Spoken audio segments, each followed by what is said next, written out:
Would you like to learn a language? Have you ever dreamed of traveling to exotic lands and understanding everything that's said around you like some kind of secret agent? Have you ever thought about all the hundreds of potential friends around the world that you never made because you don't understand their language? And in fact, have you ever thought that maybe, just maybe, the love of your life is waiting somewhere in another country, but that person doesn't speak your language? Well, it's time to change that. It's time to make you bilingual, or trilingual, or sextolingual. I think that's how you say somebody who speaks 6 languages. But anyway, in this video, I'm finally going to tell you the steps that I use to learn any language. These are the steps that I've used to learn 15 different languages to varying degrees of fluency. And now, I may not be anyone of importance. And if we're being honest, I probably look like someone you shouldn't trust. But if there's one thing I really do know how to do, it's learn a language. And you can trust me on that. And I don't have anything to sell you or any BS like that. All you got to do is just watch this video until the very end. And if you do that, you'll have all the tools you need to learn a language in the fastest and the best way possible. So let's get started. Yalla habibi, duende. So to get started, you got to pick a language. And that should be easy. I'm sure you've thought about this before. It's the language that they speak and wherever you'd like to travel to or live in. Or maybe it's the language of the culture that you really like and would like to know more about. If you're wondering, by the way, how long it will take to get to fluency in the language that you want to learn, fluency just means feeling comfortable in the language with most situations. There's a helpful list you can look up by the Foreign Service Institute of the United States. Can't remember the link off the top of my head, but I will later, and I'll put it somewhere here on the screen. This list will tell you exactly how long it takes to get to fluency in a given language. And now, as you can see, some languages take quite a bit more time than others. So for example, if you're a native English speaker, Spanish will take you 600 hours to get to fluency. Same thing for French, for Dutch. I'm not really sure why you'd learn Dutch. I mean, who does that? But if you want to learn it, there you go. But if you get a little further away from Europe, geographically speaking, all of a sudden, the amount of hours needed to learn a language to fluency starts going up a bit. For example, if you want to learn Indonesian, all of a sudden you're looking at 2,000 hours. Same thing for Russian, same thing for Swahili.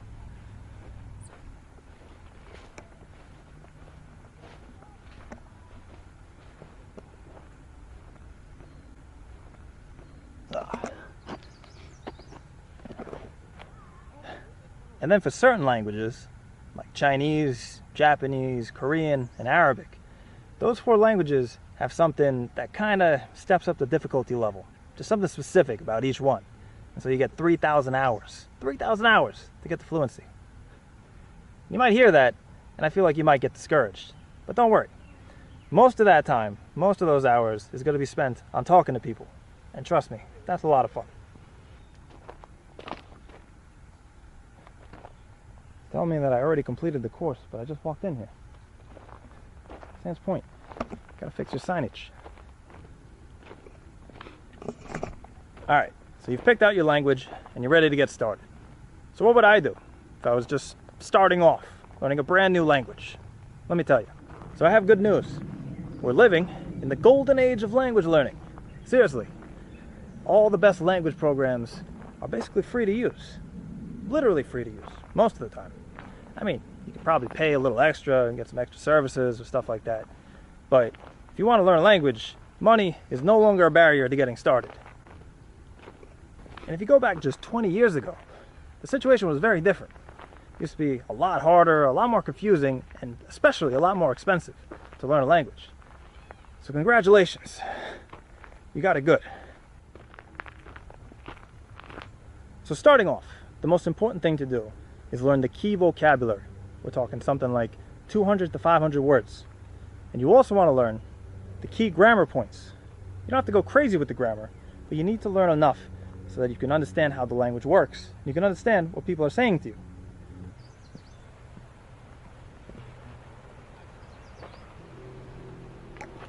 So what you want to do is you want to find a resource that teaches you both the vocabulary and the grammar at the same time. And in my experience, the best thing for this are actually these free language learning apps that you can find on your phone. Now, I'm sure you've heard of some of these. They're pretty ubiquitous, but like Duolingo, Memrise, Busuu, Babbel. I don't think Babbel's free, but whatever.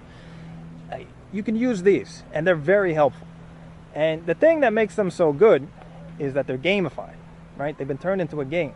So you like earn points every time you finish a lesson, stuff like that.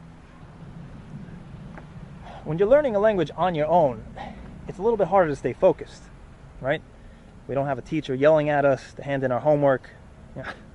So these apps are good because they give you a starting line and then a finish line.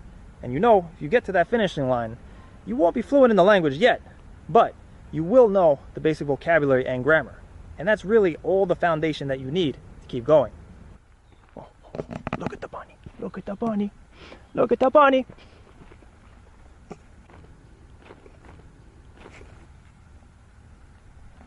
All right. That bunny clearly doesn't want to learn a language and be an OG like us. Let's carry on. So all you got to do is finish these lessons on the app. But don't just do them once. Do them multiple times. 2, 3, 5 times. Repeat them.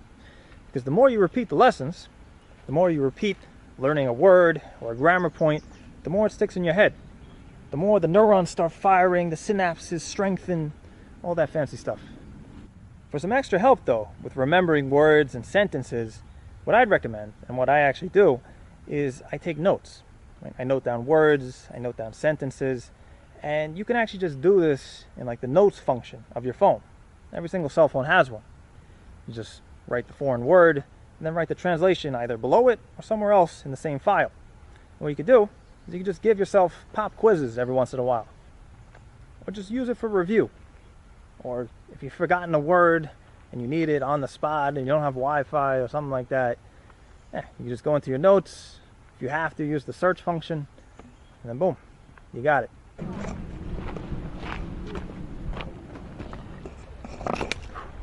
Now, if you'd like to learn a language like one of the real G's, you can learn using an app called Anki. Anki is literally a flashcard app. So an app that helps you build flashcards. So you put the word on one side, then you put the translation on the other, and then once you have enough cards, the app just helps you to shuffle the deck. And what's good about that app is, number one, it's free completely, and it will show you like the word that you need to learn at just the right amount of time. There is actually a science to how long you should wait before reviewing a word in order to remember it most effectively. And Anki basically takes care of that for you. So you don't have to try and stress, have I waited a day? Have I waited a week to review this word? To be honest, I don't use that app all the time, but I have in the past, and it's very helpful. So, yet another tool for you to use. So that's all you need. And I'm going to make a bold statement here and say that if you're just learning the basic vocabulary and grammar, it's actually better if you just learn that on your own, honestly. Because you could get a teacher if you really need a helping hand, but you're going to end up paying like $10, $20 just to learn something that you can get from one of these apps. So, use the apps, take some notes, and just study something like 15, 30 minutes a day. Maybe an hour, or even 3 hours, if you want to go really crazy. But to be honest, that's all you need. As little as 15 minutes a day, and you'll make progress in whatever language you're trying to learn. Hey, I know we're all busy. Whoa, hold up. What about pronunciation? I've heard that's important. Talk about that, Tommy. Says some of you watching this video right now. I agree, pronunciation is important. And if for some reason you want to sound like a native speaker, then the first thing you should do is focus on pronunciation. Master that before you even learn your first word. But to be honest, I don't think you should do that. Don't stress it that much. What I usually do now is I start learning the language, learning the words, the vocab, the grammar, and if I encounter a sound that's foreign to me, that I've never heard before, I'll go and Google it and try to find out more about the sound. The only exception to this, for me, is when it's a tonal language, like Chinese. Because in that case, the pronunciation is pretty important. And if you don't nail it, people are not going to understand what you're saying. In Mandarin or Cantonese or Thai, if you say the wrong tone, you're literally saying a different word. So you can imagine how that would get confusing. So, yeah, spend some extra time learning the tones if you're going for the Asian languages or the West African languages. A lot of African languages are tonal as well.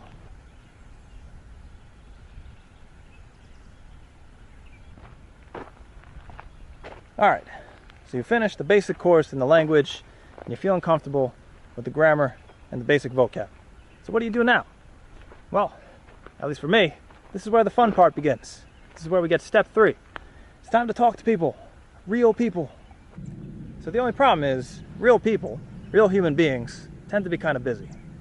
And they don't have the time to just become on-the-spot language teachers for you whenever you need them. So you have a few options here. One is to find an actual teacher to talk to.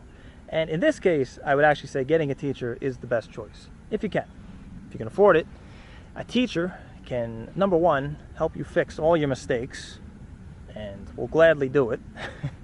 A regular person will feel weird about telling you when you made a mistake, because they don't want to be rude. But a teacher, of course, you're paying them to tell you about all your mistakes. So let them have at it. Let them tell you every mistake that you make, because that's how you get better. The goal of these lessons with a teacher should be to get used to how a real conversation would be like in that language. You know, the intonation, the mannerisms, the slang, all that stuff. Because, you know, learning to speak a language is just like learning to dive, learning an instrument. The more hours you put in, the more you practice it, the better you get. Shocking, I know. Nowadays, you can easily find a language teacher online for a one-on-one lesson. And it's probably not as expensive as you think it is. You can go to a website like Italki or Verbling, you know, pay something like $10 or less, and you'll get a language lesson for 30 minutes to an hour. Now, what if you can't afford a language teacher, but you still want to talk to native speakers? That's fine. I've been there. And thankfully, you have other options. You have free options. One example are language exchange apps. Stuff like Tandem. You can go on there, and you can find random people to instantly chat with in whatever language you're trying to learn. The only problem is some languages have way more speakers on there than others, and also the people that you talk to on there may not always respond regularly. They may just disappear. But it's still a pretty good tool, and you can politely ask them to help you out. Now, I've heard these apps can be a little more annoying to use if you're a woman, because, surprise, surprise, dudes from around the world will use this as an excuse to hit on you. But, I don't know. You can solve that problem by just talking to other women. Finally, another option is you can check if you have language meetups or language events in your city. Now, a language event is an event where you go to it, you say what language you're learning, and ideally what will happen is you'll find somebody else who's learning your language, and then you can just take turns practicing each language. If there's alcohol involved, it's an even better event. You might think that was a joke, but I'm being 100% serious. Because one of the biggest hurdles when it comes to learning a language is just how self-conscious we all get. You know, we think about how we're making mistakes, how we sound stupid, you know, how we sound unnatural compared to our native language. And you just got to forget about all that. You got to get over it. Granted, this is easier said than done. So, hence, alcohol helps. And if you could find a language event in your city, as I said, they could be very helpful. Most cities have these. I think the pandemic may have killed off a lot of them, but they're slowly coming back. And if you're ever in Asia, let me know. Because in my previous life, I may have organized a few of these events myself.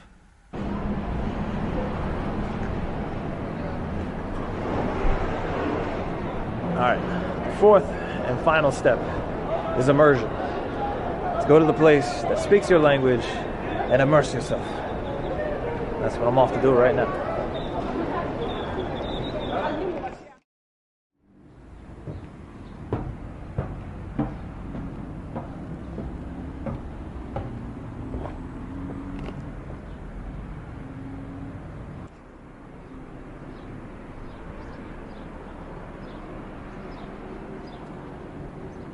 Oh hey, I was originally going to film the next part in the airport, but I'm a major procrastinator, and I ran out of time. Don't procrastinate if you're learning a language. Whatever. I'll just film the next part on this cool sofa thing. So as I said, the last step is immersion.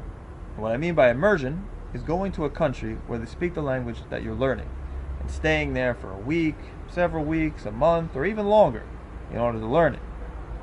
Because once you've got the basics down, there is nothing better you can do than go to a country and surround yourself by native speakers.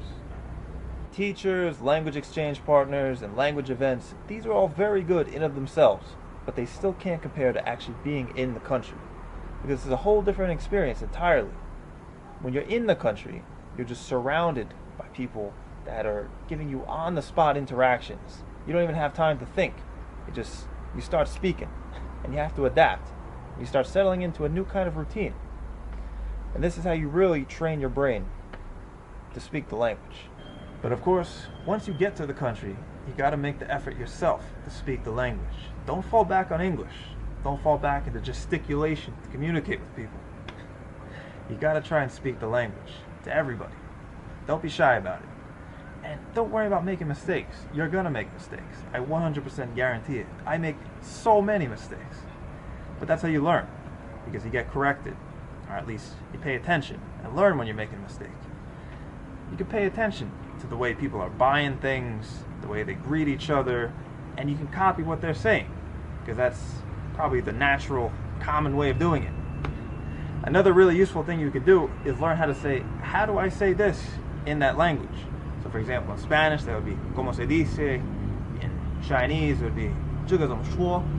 And you can go around to different people, and they'd be happy to help you, right?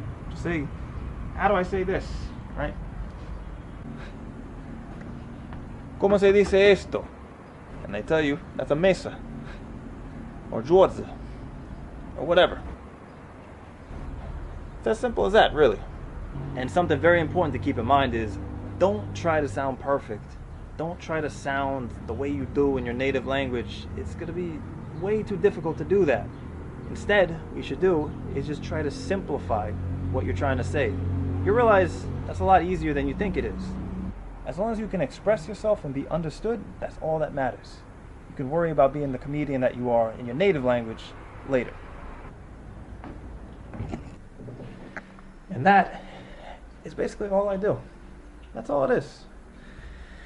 So I just use these apps to learn the basics of the language, and then eventually move on to conversation practice, find a teacher, maybe some conversation partners, and then I get to the country and I just try to talk to everybody.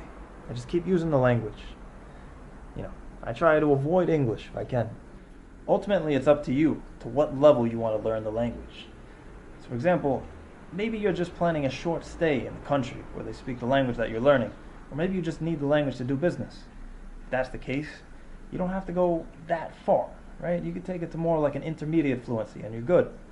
On the other hand, if you really like the culture of a country, or you're planning to live in a country long term, or your wife or husband is from that country, then it might be beneficial for you to learn the language a bit more, take it to a higher level. I'll tell you a secret that none of these language gurus on YouTube are going to tell you, which is that there is no defined level for when you actually speak a language. That is to say, it's all very ambiguous. No one can say for sure. Technically, if you can just have basic conversations in a language, you could say that you speak that language. I'm going to use myself as an example for this, so I don't have to throw shade at anybody else. So in the beginning of the video, I said that I've learned 15 languages, and I didn't lie about that. But there is a huge range of fluency between the top languages that I speak and the bottom ones. So for example, with Spanish, French, Chinese, I feel comfortable doing almost anything in those languages. In the mid-range, with stuff like Swahili or Portuguese, I may not understand everything, but I also feel pretty comfortable, right? I could speak about most things. But then once you get down to languages that I've only learned for 2 months or less, stuff like Yoruba, Uganda, Dutch. Why did I learn Dutch? I really don't know. But for those languages, I did get to the level where I could have conversations, and I could say that I speak them. But if you don't spend enough time learning a language, eventually it gets rusty in your head, and you start forgetting things. And so if I wanted to go back and speak those languages now, I'd have to go and review a bit. Ultimately, you learn the language to the level that you need it for, because we're all different. We all have different lives. And don't get caught up in and don't worry about what these language YouTubers or language experts on the internet are saying. Don't worry about them. And don't give them any money. The only time you should give money for languages is if it's a language teacher. Then it's worth it. But if some language expert tells you they have some secret that's going to instantly teach you a language, run away from that. Don't you dare pay them. What language do you speak?